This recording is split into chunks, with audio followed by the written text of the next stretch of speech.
Hello everyone. Solid state hybridization आज मैं आपको बताने वाला हूं। कुछ ऐसे मॉलिक्यूल्स हैं जो कैटाइनिक फॉर्म में अलग हाइब्रिडाइजेशन शो करते हैं, अनाइनिक फॉर्म में अलग। आइए 10 ऐसे एग्जांपल्स हैं, एक साथ अपन उसको पढ़ लेते हैं और ये पूरा टॉपिक कवर भी कर लेते हैं। दोस्त, उन 10 एग्जांपल्स को आप याद भी रखेंगे आज मेरे साथ। क्लियर है? कैसे लिखना है वो भी सिखाऊंगा। सबसे पहले एक एग्जांपल है PCl5 सॉलिड। कोई आपसे पूछता है कि PCl5 सॉलिड में फास्फोरस की हाइब्रिडाइजेशन क्या है, तो दोस्त ध्यान रखना, PCl5 सॉलिड फेज में आयनिक नेचर शो करता है। और जब ये आयनिक नेचर शो करता है तो इसकी हाइब्रिडाइजेशन देखना मैं कैसे लिखने वाला हूं।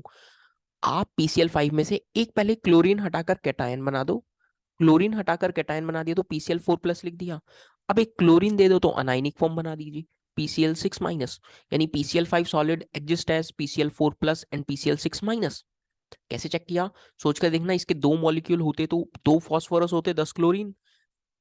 मॉलिक्यूलर फॉर्मूला जस्ट सेटिस्फाई होना चाहिए, दो फास्फोरस है 10 क्लोरीन है, ठीक है। इसी तरह सोचकर देखना, PBr5 सॉलिड की आयनिक फॉर्म में क्या क्या हाइब्रिडाइजेशन होगी। पहले तो स्ट्रक्चर देख रहे हैं, क्या क्या फॉर्मूला है वो देख रहे हैं। PBr5 सॉलिड, आपको कैटाइनिक फॉर्म बनानी है तो एक ब्रोमीन कम कर दीजिए, PBr4 प्लस। अब अनाइनिक फॉर्म बनानी है तो आप ऐसा लिखते हैं क्या, PBr6 माइनस। तो ध्यान रखना दोस्त, छोटा फॉस्फोरस 6 ब्रोमीन एकोमोडेट नहीं कर सकता, तो ये एग्जिस्ट करता है PBr4 plus and Br minus ion के अंदर। केस पता लगा?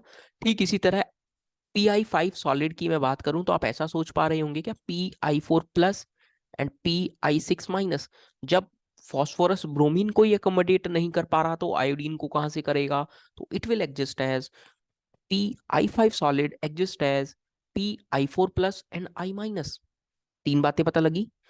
PCl5 सॉलिड एग्जिस्ट करता है PCl4 plus PCl6 minus, PBr5 solid exist करता है PBr4 plus Br minus, Pi5 solid exist करता है Pi4 plus and I minus. आगे चलता हूँ, Cl2O6 सॉलिड। अब इनको लिखने का भी अपना कुछ अप्रोच है, वो अप्रोच समझना। आप इसकी वो एम्पायरिकल फॉर्मूला निकाल लो, क्या इसका एम्पायरिकल फॉर्मूला ClO3 होता? आप 2 से पूरे को डिवाइड कर दो, आपको पता लग जाएगा। हाँ सर, अब क्या करूं? आप वही एक ऑक्सीजन कम कर दो, एक ऑक्सीजन बढ़ा दो। एक ऑक्सीजन कम करके एक एटायन बनाओगे तो Cl2 प्लस बनोगे क्या, और एक ऑक्सीजन ऐड करके एनायन बनाओगे तो Cl4 माइनस बनाओगे क्या। दिख गया Cl2O6 सॉलिड किस तरह से एग्जिस्ट करता है। दोस्त इसी तरह N2O4 सॉलिड देखना, अब आपको अच्छा लगेगा। क्या इसका एम्पायरिकल फॉर्मूला NO2 हो गया? अब ये NO2 कैसे एग्जिस्ट करेगा दोस्त? सर मुझे पता है क्या, एक ऑक्सीजन कम कम करके NO प्लस, एक ऑक्सीजन बढ़ाकर NO3 माइनस। बहुत बढ़िया। अब सारी दिक्कत इसकी आती है कि N2O5 को क्या करें। N2O5 का तो कोई एम्पायरिकल फॉर्मूला नहीं आ रहा, पर तो 2 से डिवाइड करके आपने निकाल लिया।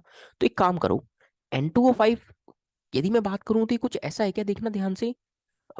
NO2 dot NO3 molecular formula satisfy हो गया कि दो नाइट्रोजन और 5 ऑक्सीजन, जी हाँ। बस अब जो कम वाले ऑक्सीजन है वो कैटाइनिक फॉर्म में डाल दीजिए, ज्यादा वाले को अनाइनिक फॉर्म में डाल दीजिए। बस याद रखने के लिए बता रहा हूं, तो it will exist as NO2 plus NO3 minus. इनका फॉर्मूला आप सेटिस्फाई नहीं कर पा रहे तो आप क्या करो, जिस तरह से NO2 डॉट NO3 लिखा, कैटाइनिक अनाइनिक लिख दिया, कैटाइन पहले अनायन बाद में। क्या दोस्त ठीक सेम लॉजिक से, क्या ठीक सेम लॉजिक से N2O3 सोच सकते हो क्या? हाँ सर मुझे पता है, क्या पता है? सर ये NO डॉट NO3 की फॉर्म में एग्जिस्ट करेगा क्या, सॉरी NO2 की फॉर्म में एग्जिस्ट करेगा क्या, क्योंकि 3 ऑक्सीजन रखने हैं अपनों को। आप खुद सोचो यार, आप बना पाएंगे? ये सब याद भी रखने हैं आपको। तो it will exist as NO plus NO3 minus. N2O3 solid exist करता है NO प्लस NO3 माइनस के अंदर।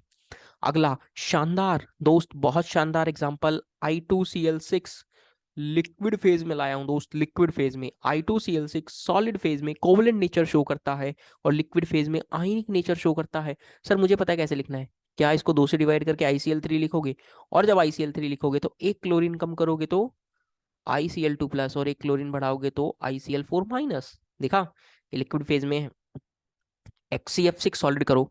सर मुझे पता है कैटायन बनाने का अप्रोच तो सब में सेम है ना यार। अब एक फ्लोरीन कम कर दो तो XCF5 प्लस।